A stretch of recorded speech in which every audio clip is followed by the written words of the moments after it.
Analyse foireuse d'élévation de Charles Baudelaire. Première strophe.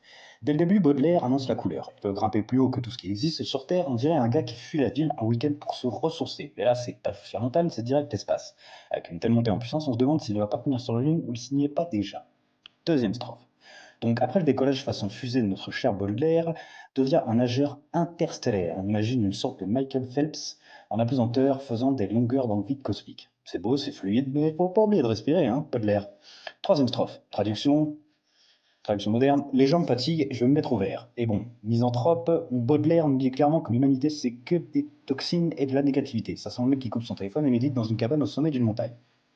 Quatrième strophe. Baudelaire nous parle de prendre son envol vers un monde parfait, un peu comme un pigeon qui quitte la ville vers une campagne paisible. Sauf que dans la vraie vie, un pigeon peut se faire rattraper par un chat. Conclusion, même si tu montes très haut, le spleen finit toujours par te retrouver.